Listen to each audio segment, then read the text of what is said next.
मेरी पत्नी को काम शुरू किए कुछ महीने हो गए थे और वह बहुत व्यस्त हो गई थी। हमारे बीच की नजदीकी बिल्कुल कम हो गई थी। वह मुझसे बहुत कम बातें करने लगी थी। शाम को जब वह ऑफिस से आती तो बहुत थकी हुई नजर आती। उसका काम भी बढ़ गया था और अब वह मुझे पति का हक भी नहीं दे रही थी। धीरे धीरे मुझे चिड़चिड़ापन होने लगा। फिर एक दिन प्रिया अपनी ऑफिस की दोस्त अनु को घर लेकर आई। अनु खूबसूरत और जवान थी और उसे देखकर मेरी नजरें उस पर रह गईं। अनु बहुत बातूनी थी और आते ही मुझे हाय हेलो किया।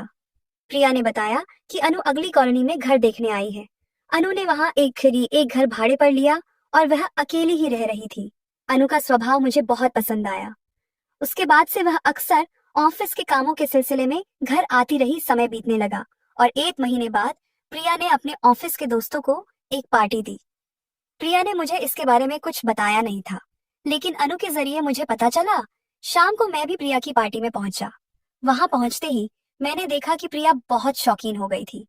वहां उसके कई दोस्त और सहकर्मी थे, लेकिन उसने मेरी उनसे कोई खास पहचान नहीं कराई। इसके बावजूद मुझे उसकी प्रतीक्षा पर बुरा नहीं लगा। पार्टी में अनु हमेशा मेरे आसपास रही। पार्टी के दौरान प्रिया की बॉस आई और उसने अपनी भाभी को गले लगाया। मुझे लगा कि मैं पुराने विचारों का हूँ, इसलिए मैंने इतना ध्यान नहीं दिया। रात को घर आकर जब मैंने प्रिया से पार्टी के फोटो देखने के लिए कहा तो उसने अपना फोन लॉक कर लिया और सो गई। इसके बाद 2 दिनों में प्रिया का जन्मदिन आ रहा था। मैंने उसे खूबसूरत फूलों का गुलदस्ता देकर शुभकामनाएं दी और उसके लिए एक बर्थडे प्लान किया था। मैंने अनु को अपने घर बुलाया था ताकि वह घर की सजावट में मेरी मदद कर सके। प्रिया रात को 10 बजे घर आई, जबकि मैं उसकी राह देख रहा था। मैंने उसके लिए बेडरूम में एक सुंदर ड्रेस रखी थी और कहा, आओ तैयार हो जाओ, हम केक कट करने वाले हैं। लेकिन उसने कहा, आज मैंने बहुत से केक काट लिए हैं और मैं थक गई हूँ, और वह कमरे में चली गई। कुछ देर बाद जब मैं कमरे में गया तो मैंने देखा कि वह सो गई थी। मैंने उसके लिए इतनी सजावट की और उसे इस बारे में कोई ध्यान नहीं था। मैं अपने कमरे से बाहर आया, न जाने क्या सोचकर मेरे चेहरे पर उदासी छा गई। उदासी को देखकर अनु ने समझ लिया कि मेरी पत्नी और मेरे बीच कुछ ठीक नहीं चल रहा है। अनु ने कहा, रोहन नाराज मत हो, आज तो सेलिब्रेशन होगा, चलो हम अपनी दोस्ती का सेलिब्रेशन करते हैं। मुझे नहीं पता था कि अनु के दिमाग में क्या चल रहा है। वह किचन में जाकर मेरे लिए केक लेकर आई जिस पर हैप्पी बर्थडे प्रिया लिखा था। उसने उस टैग को अलग करके उस पर रोहन अनु फ्रेंडशिप लिखा था। उसने मेरा हाथ पकड़कर वह केक काटा और उसकी आंखों में मेरे लिए कुछ अलग ही भावनाएं थीं। उसने केक मुझे खिलाते वक्त थोड़ी मस्ती भी की और मेरे गाल पर भी केक लगा दिया। तब मैं भी उसके पीछे दौड़ने लगा। मैंने उसका एक हाथ पकड़कर उसे अपने पास खींच लिया, लेकिन जब मुझे एहसास हुआ कि मैं बहुत करीब जा रहा हूँ तो मैं तुरंत उससे दूर हो गया। रात काफी हो गई थी, इसलिए मैंने उसे अपनी बाइक पर घर छोड़ने का फैसला किया। प्रिया को इस सब का कोई अंदाजा नहीं था। मैंने अनु को उसके घर छोड़ा तो गाड़ी से उतरते ही उसने कहा, रोहन, मुझे लगता है कि प्रिया तुम्हारे लिए सही नहीं है। तुम क्यों अपना समय बर्बाद कर रहे हो? मुझे अनु की बात पसंद नहीं आई, क्योंकि वह अपने दोस्त के पति की तरफ देख रही थी। मैंने उसके बोलने पर कोई रिएक्शन नहीं दिया और वहां से निकल गया। घर आकर मैंने देखा कि प्रिया पानी पीने उठी थी और कमरे में गई।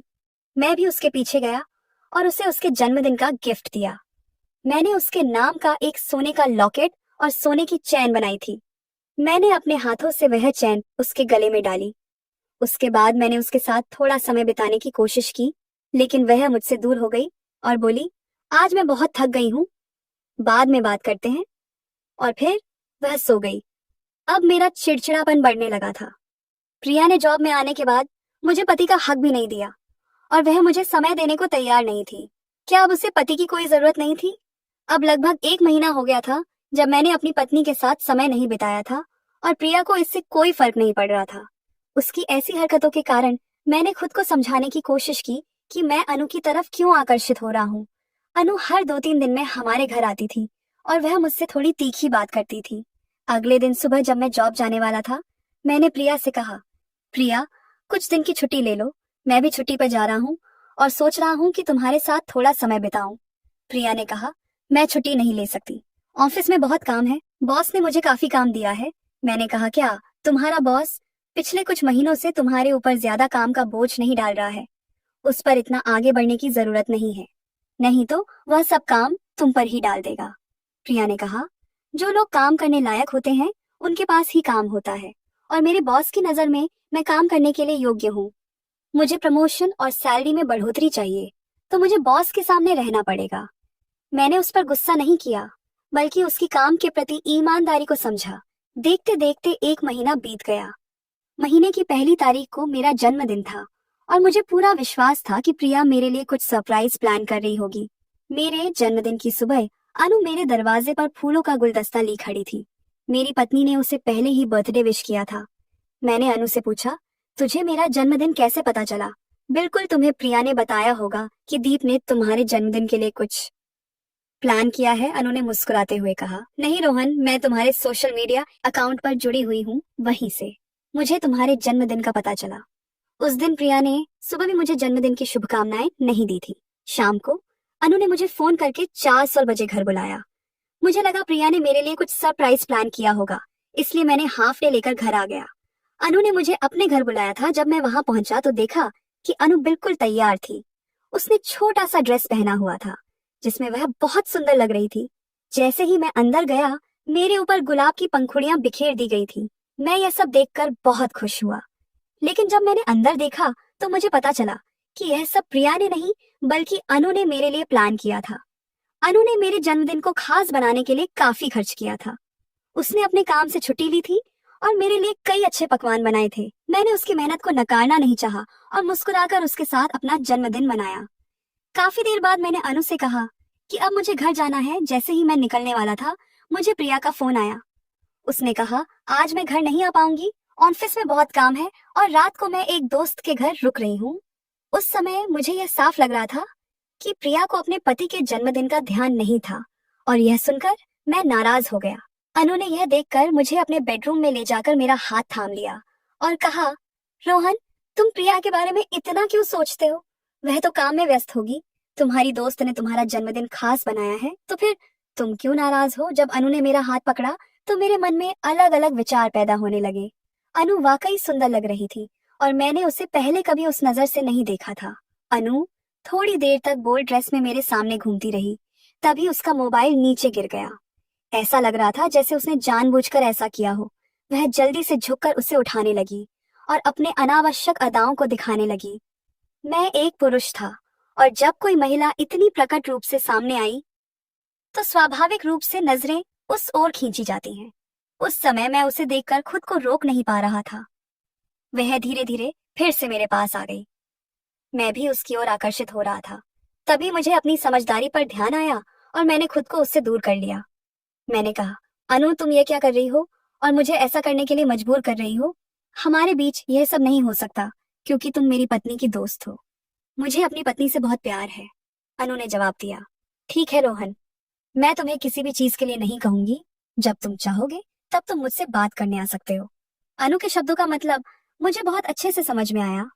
प्रिया ने अगले दिन घर आकर भी मुझे जन्मदिन की शुभकामनाएं नहीं दी थी। मैंने खुद ही उसे बताया, प्रिया, कल मेरा जन्मदिन था और तुमने मुझे बर्थडे विश तक नहीं किया। उसने जवाब दिया, हाँ, जन्मदिन था तो क्या हुआ? जन्मदिन तो हर साल आता है, उसमें क्या खास है? एक पत्नी अगर एक साल अपने पति का जन्मदिन भूल जाए तो इसमें इतना बोलने की जरूरत है? मैंने प्रिया को ऐसा कुछ नहीं कहा था जिससे वह नाराज हो जाए। फिर भी वह मुझ पर चिड़चिड़ा गई थी। उसे शांत करने के लिए मैंने उसके करीब जाने की कोशिश की और उसके साथ समय बिताने की कोशिश की, लेकिन इस बार भी उसने मेरा हाथ जोर से झटक दिया। उस समय मेरे मन में एक अलग ही इच्छा जागृत हुई, लेकिन प्रिया ने मुझे खुद से दूर कर दिया, जिससे मेरी इच्छाओं का भंग होने लगा। प्रिया मुझे संतुष्ट नहीं कर पा रही थी, इसीलिए मैंने सीधे अनु के घर जाने का फैसला किया। मैंने उसे फोन नहीं किया और जब वहां पहुंचा तो रात के 9 बज रहे थे। अनु मुझे नाइट सूट में दिखाई दी, जो कि शॉर्ट था। वह बेहद खूबसूरत लग रही थी और मुझसे काफी जवान थी। जब मैं अनु को देख रहा था, शायद उसने मेरी नजरें महसूस की, इसलिए वह भीतर अपने कमरे में जाकर शॉल ओढ़ने लगी। उसने कहा, मैं घर में अकेली रहती हूँ, इसलिए कभी कभी ऐसे कपड़े पहन लेती हूँ। आप अचानक आ गए, इसीलिए मुझे बदलने का मौका नहीं मिला। अनु बहुत शर्मा लग रही थी। उसने किचन में जाकर मेरे लिए पानी लाने की कोशिश की, तभी उसका पैर शॉल में फंस गया। शॉल उसके शरीर से फिसल गई और फिर से मेरी नजर अनु के ऊपर पड़ गई। जैसे ही उसने फिर से शॉल ओढ़ा, मैं उसके पास गया और कहा, अनु, तुम्हें शॉल ओढ़ने की जरूरत नहीं है, मैं तो तुम्हारा बेस्ट फ्रेंड हूँ। मेरी बात सुनकर वह हंस पड़ी और मैं धीरे धीरे उसके करीब होता चला गया। अनु को भी मेरी नजदीकी का एहसास था, क्योंकि उसने मुझे छूने से मना नहीं किया। दूसरे दिन मुझे अनु का फोन आया। उसने मुझे तुरंत ऑफिस में बुलाया। आज तक प्रिया मुझे अपने ऑफिस में ले जाने के लिए कभी राजी नहीं हुई थी। अनु ने कहा, रोहन, यह बहुत जरूरी है, ऑफिस में आओ। मैं तुरंत प्रिया के ऑफिस पहुंचा। अनु मुझे कॉन्फ्रेंस हॉल में ले गई। जैसे ही मैं वहां पहुंचा, मैंने प्रिया का एक ऐसा नजारा देखा जो मुझे बिल्कुल चौंका देने वाला था। कल रात जब मैं प्रिया के करीब गया था, तब उसने मुझे दूर ढकेल दिया था और इसी गुस्से में मैं अनु के पास गया था। अब मेरे मन ने अनु के साथ समय बिताने की अनुमति दी थी, लेकिन जैसे ही मैंने उसे छुआ, मुझे यह महसूस हुआ कि मैं प्रिया को धोखा दे रहा हूँ। इस भावना के बाद मैंने तुरंत अनु से दूरी बना ली। जब मैंने प्रिया को देखा, वह पूरी तरह से शॉक में थी। उसने कहा, रोहन, तुम यहाँ कैसे आए? मैंने तुम्हें ऑफिस में आने से मना किया था। तुम बिना बताए यहाँ क्यों आए?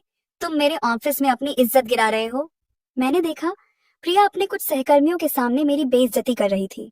उसने अपने दोस्तों से कहा, मैं अपने पति को चप्पल की तरह समझती हूँ। उसकी मेरे सामने कोई वैल्यू नहीं है, क्योंकि वह मुझसे कम कमाता है। मुझे पहली ही नौकरी में उससे 10,000 ज्यादा पगार मिली है। मैं महीने में 300 कमाती हूँ, जबकि वह सिर्फ 20,000 कमाता है। तो उसकी मेरे सामने कोई इज्जत ही नहीं है। यह सब सुनकर मैंने कहा, प्रिया, एक बात याद रखो, जब हमारी शादी हुई थी तब तुम सिर्फ 12वीं पास थी। मैंने तुम्हारी ग्रेजुएशन की फीस अपनी 20,000 सर की सैलरी से भरी थी। तुम ही मेरे खर्चे पर यहाँ नौकरी पाने में सफल हो पाई हो। कुछ दिनों से मैं तुम्हारे व्यवहार पर नजर रख रहा था और मैं नहीं जानता था कि तुम मेरे बारे में ऐसे सोचती हो, इसीलिए तुम मुझे पति का हक नहीं दे रही थी। ठीक है, कोई बात नहीं। आज के बाद इस पल से तुम मुझसे मुक्त हो। तुम्हारे स्टेटस में ना होने वाले इंसान के साथ तुम्हें यहाँ रहने की जरूरत नहीं है। आज मैं तुम्हें हमारे रिश्ते से मुक्त कर रहा हूँ। पिछले कुछ दिनों से मुझे तुम्हें एक खुशखबरी देनी थी।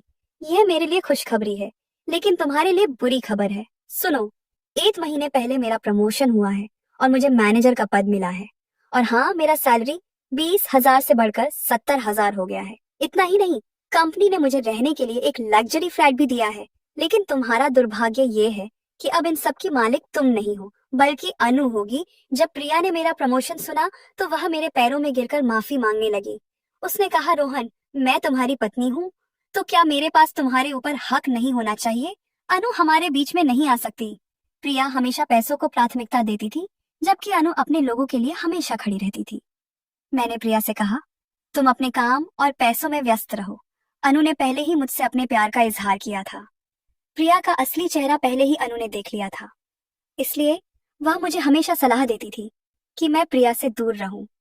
कई महिलाएं जैसे प्रिया जब थोड़ा सा पैसा कमाने लगती हैं, तो अपने पति को उनकी चप्पल समझने लगती हैं।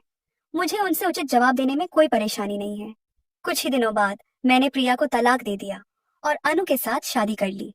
शादी के बाद अनु ने अपनी नौकरी छोड़ दी। उसका कहना था कि उसे अपने पति से ज्यादा प्यार है और अगर वह उसे समय नहीं दे सकती तो उसके लिए नौकरी और पैसे का कोई मतलब नहीं है। अनु सच्चे प्रेम की परिभाषा बन गई। जो मुझे अपेक्षित था, उससे कहीं ज्यादा प्यार और सम्मान मुझे मिला। मुझे हर महिला से यह कहना है कि अपने पति का सम्मान पैसों से कभी मत करो। एक बार अगर पुरुष का अहंकार टूट गया तो फिर उसके जैसा सख्त कोई नहीं होता। दोस्तों, आपको यह कहानी कैसी लगी? अगर आपको यह कहानी पसंद आई तो वीडियो को लाइक करें और चैनल को सब्सक्राइब करना ना भूलें।